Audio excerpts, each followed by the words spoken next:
Hello out there, YouTube. My name is Isaac Thomas. I'm going to tell you how I came from being a 5-year-old visually impaired kid in SLD, which stands for Specific Learning Disabilities classes, to being a young man about to graduate from the University of Central Florida with a Fortune 500 company at Verizon, working in their finance department as a payroll analyst. Hoping my story as a young blind kid will inspire the rest of you out there. All right. So, where my story begins, we're going to break this up into a couple of parts. Part one being childhood and middle school, and part two being high school and moving on to college.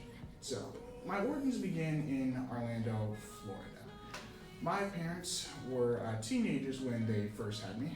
My mom was 17 and my dad was 19. That's when they had my brother. And then my mom was 18 when she had me, and my dad was 20, when I came along. In fact, actually, the only reason why I'm actually here is because my grandfather, my mom naturally being a teenager, not knowing how to deal with the situation, she was actually going to abort me actually at the time. But the only reason she actually didn't go through with it was because our grandpa talked to her and convinced, and she gave him the money for the abortion instead. So kudos to grandpa out there. So Gramps, a kid, I had some vision. What my condition is called glaucoma. What this does is it builds up fluid in your eyes and to where it damages your retina. When your retina gets damaged, since that is totally nerves, they can't repair nerves yet. So when your retina gets damaged, there's no way of repairing those yet with current medical technology. So when you lose your retina, you lose everything, and there's no way of simply repairing that. In my case, there's 4 different types of glaucoma. I have the most common one. I can't give you a specific name. But in my particular case, since my fluid in my eyes kept building up and they could not reduce the fluid anymore, I kept losing my vision. And even now, being totally blind, if they did find a cure for glaucoma, it wouldn't matter. Because if they found a cure for glaucoma, they could stop someone from losing more vision. However, people such as myself who've already lost all of their vision because of it, they can't restore their vision. The only way to restore their vision from loss of glaucoma would be to, 1, stop the glaucoma, and 2, build an entirely new retina for an eye and place it on the eye to regain that vision. But that's not possible right now. So I have retina in my left eye here, and I have cataracts in my right eye here. Growing up, how this began is it's genetics. It does run on my dad's side. My dad just went blind from me a couple of years ago. And growing up as a kid, I had a lot more usable vision. I used to wear glasses, so I could, at one point, was going to be able to drive. How my story begins is the English 6 elementary school. It was my first elementary school I ever went to. At the time, I was living with my brother and with my father. Our dad, he was a single dad because our mom, when me and my brother turned the ages of 2 and 3, she said she just simply couldn't take care of us anymore because she was living in a one-bedroom apartment, and honestly, it was very hard on her being an adult. So our dad did, step up and take that role. So when I began elementary school there, I was put in specific learning disabilities classes. Not because at the time due to vision, it was at the time due to I wasn't very good at reading. The words didn't mix around or float around or nothing. Just whenever I read, I just didn't know what the word was because I didn't know what it sounded like or the proper syllables. So I was put in specific learning disabilities classes to kind of combat that, and hopefully one day I'll catch up with the other students. Elementary school was not a pleasing experience for me growing up as a kid. My brother was 2 grades ahead of me. I was held back in kindergarten. The reason I was hard there wasn't due to vision, it was mostly due to the fact is no one really liked me there. There were a couple reasons. People used to say I stink or I smell bad and things like that, and it was a very harsh experience, going through sitting at the cafeteria table by yourself. And one thing I used to do is I used to sit at the head of the table all the time because usually no one would be there. No kid would want to sit there, so I used to sit there as a little kid and just kind of be in my own little world. But I guess the thing that kind of got me through all of it, what made it worthwhile, is just going home at the end of the day. At least I'd go back to my dad and my brother. Which wasn't the best, but it was better. It was better than nothing. So I'm going to speed the story up a little bit. I was an okay kid in second when I went to kindergarten the second time. First grade I wasn't bad, but second grade that's when I started having more issues. I started acting out a lot more as I grew up a little bit. Probably because I was just so tired of people just getting to me, all the bullying and the name calling, saying you stink, you're stupid, no one in the class is your friend. All that just took a huge toll on my psyche. My brother had lots of friends and people around the neighborhood he go talk to.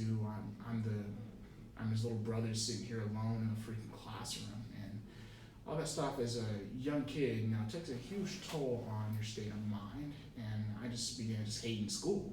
Why should I care about school if no one was gonna help me out? Why should I help them out by giving them what they want in the academic world? So as I just didn't care for it, and that obviously made things worse, and I got into a lot more trouble, and just as things progressed. When I got into third grade, somehow I was managing to pass these grades. I still don't know why, but I got to third grade. That's when I met, I'm gonna say, the first person who truly believed in me. I still remember her name. Her name was Helen Daly. As far as I know, she still works at New Stakes Elementary back in Orlando. But that was probably the worst year ever. I didn't pass the reading FCAT that year. I didn't pass the reading math that year either. But the reason she kind of let me pass and let me continue is because she believed in me that I could do a lot more with myself and with life. Despite what others said about me, despite what the kids were saying about me, a lot of teachers just didn't really know what was going to become of me. They kind of figured I'm that troubled kid who's just going to either flunk out or be an issue. Growing up as a kid, my dad would tell me about all these comments that teachers would be saying about how he's not smart and he's not interacting with the other kids and all this other type of stuff. But she didn't believe that. She really believed I could do a lot more with myself and with my life. And growing up, you see all these happy families around. You see, moms and dads walking together down the street, and you see people walking to their houses and things like that. And I always wonder, where's mine? How come I don't have that? I don't have that family dynamic. I want that one day. There has to be more life than this. But you kind of just shut your mouth and go with what you know as a kid. But she really believed in me, and I did pretty bad. And I'll say that year, and I got C's and D's. I was actually the year I ever got my first F on a report card, ironically. But she still let me pass because she believed in me. She believed I could do more. So where my eyesight really takes the turn for the worst, because during this time I would have retina detachments here and there, but surgery would always correct it. How my eyesight got really bad, it was the summer going from third grade into fourth grade. I woke up one day and there was like this huge foggy blob in front of me. I guess the way of describing it, picture fogging up a mirror with your breath, but picturing a circle and it just floating in front of your eyeball. Not being able to get away from it or move away from it. Things just foggy and this and that. And my mom would check my eyes once a day because I would, during this time, our mom was still fully around. We saw her on during the days or on the weekend days. Our mom was still fully 100% in the picture. Our mom was very involved in our lives as little children. But we were staying with our mom this summer, and she would check my eyes because she noticed I run into more stuff in public and things like that. And once again, I have cataracts in this eye. So I've never been able to see out of this eye ever since I was 1 year old. Obviously, treatment now in 2020 is a lot different than treatment they had back then in 1996 for young adolescent babies. But anyway, so this has always been my dominant eye growing up as a kid. So when it just got so bad, my mom couldn't ignore that it was an issue anymore. She brought me to the eye doctor, and the eye doctor, examined me, determined my retina was becoming detached. And they went and did surgery, but the issue with this surgery is it didn't work. In fact, they cut the cornea on my eye, and it actually caused me to go blind even quicker. So instead of going blind at maybe 20, 21, 22, they determined that I was going to go blind at 15 or age 16. So they came out, told my parent, told my dad, their son's going to go blind, he's going to be blind, blah, blah, blah. And that's what happened there. So because my parents really know how to deal with the issues, because keep in mind they were young parents, like eight, they were like 28 and like 29 at the time. They had honestly no clue what they were doing when it came to raising children because they were forced to be adults so young. And both of my parents didn't have strong support systems. They didn't have the type of families where, hey, we're gonna get through this, you're gonna be okay, we're gonna help you and support you as you're raising this baby. Neither one of them had that type of mentality. My grandma on my mom's side was always, you should have let this happen, blah, blah, blah, it's gonna be your responsibility, you're gonna do this, we're not gonna help you out. She did give my mom money throughout the years that she asked for, but it wasn't a strong support system. And teaching them both as young adults that, hey, look, try to better yourself. Either try to go to school, try to do some kind of career development or something to better yourself so your kids can have a better life. They didn't have those type of families. They had no clue what they were doing.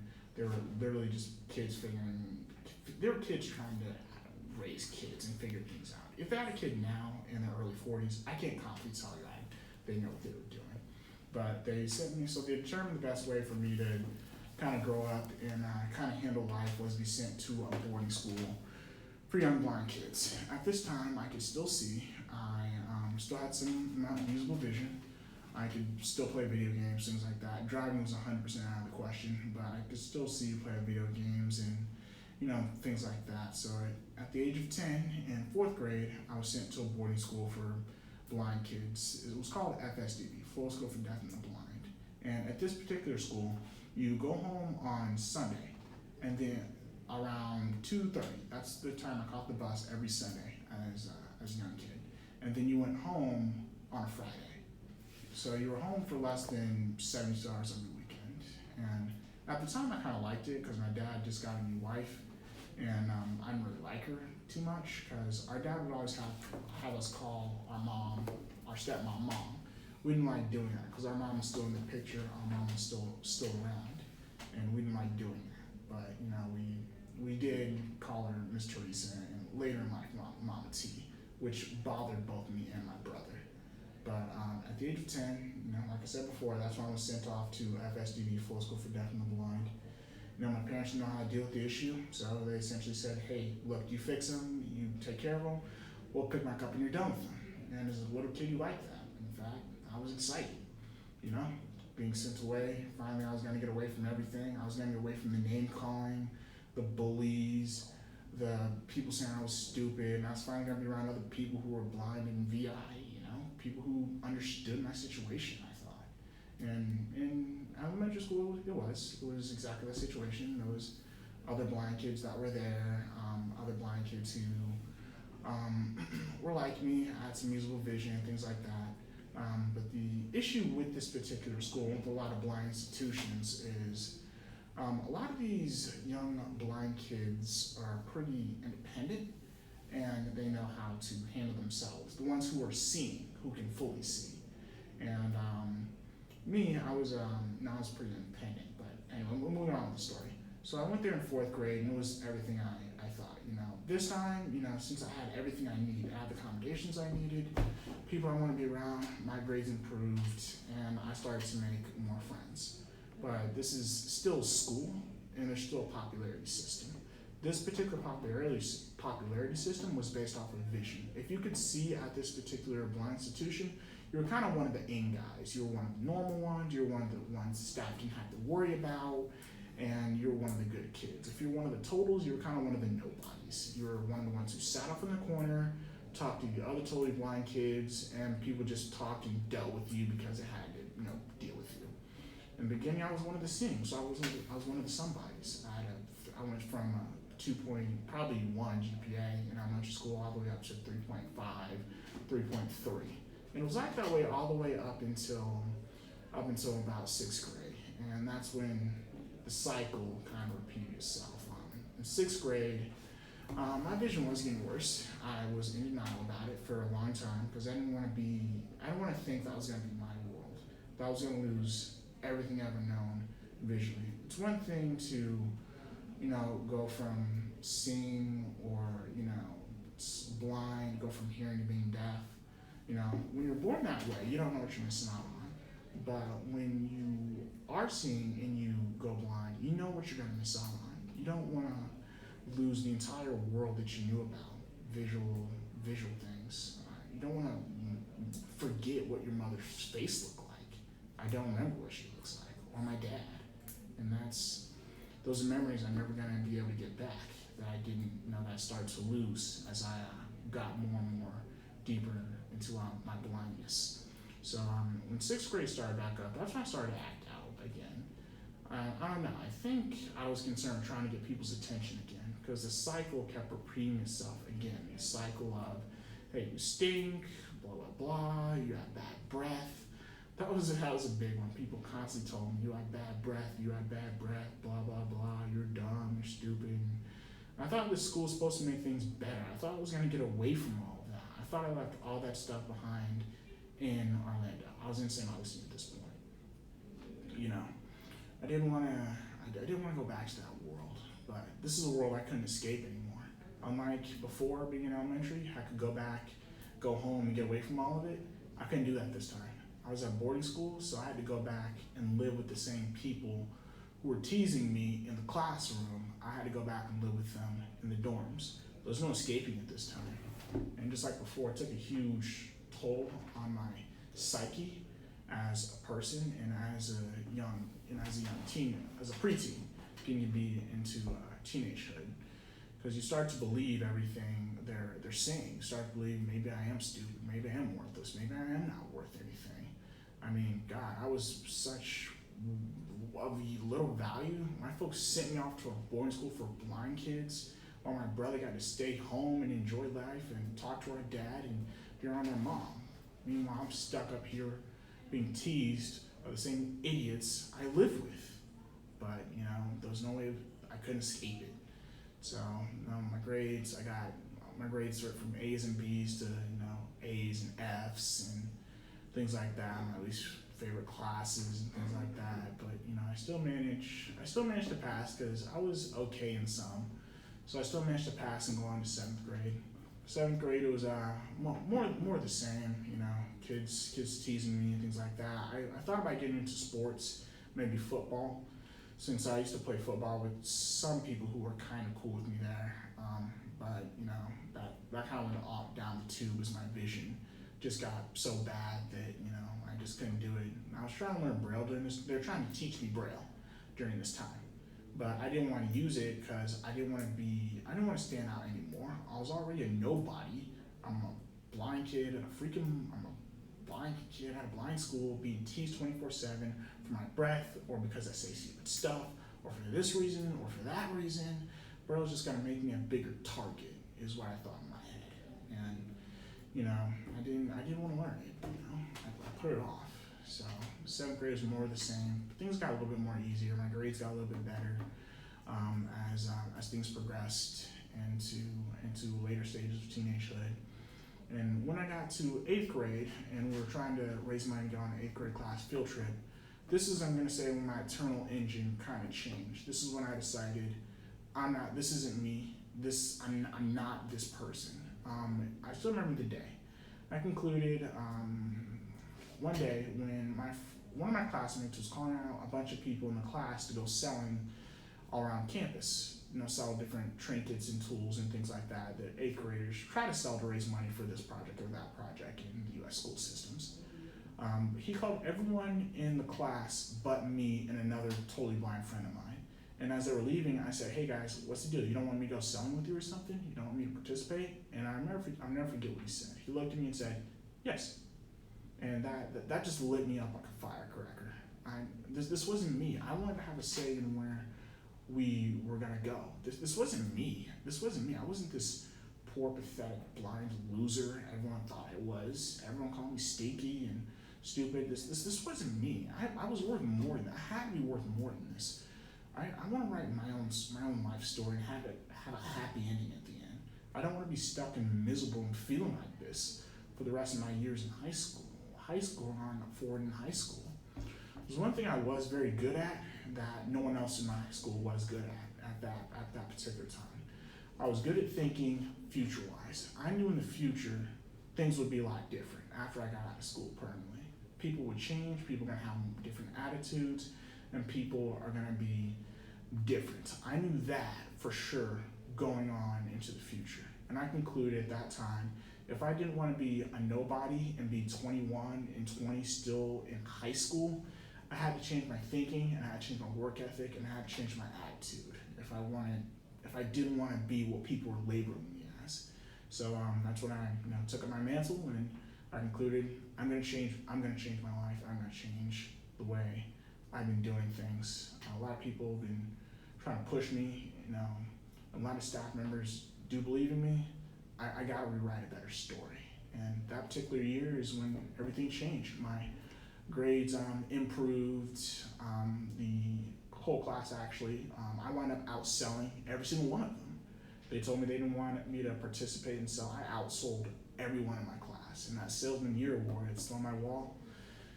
They kept saying all the way till high school ended that award should be on their wall when it was fully mine. They even tried lying to the sponsor saying I was stealing money. But that's why I concluded that it was all up to me. It's up to me if my life is going to turn out better or it's going to turn out more of the same. If I can quiet the enemy on the inside, the enemy on the outside can do me no harm. And that's what I decided to do. I was going to quiet my internal enemy, so my outside enemy could do me no harm, and I could wind up much better off in life. Life has its own particular story. I want to write mine as a happy one. We're gonna stop here, and we'll continue on with the part 2 of this video for next time if you guys want to hear. So stay tuned for the next video. All right, thank you.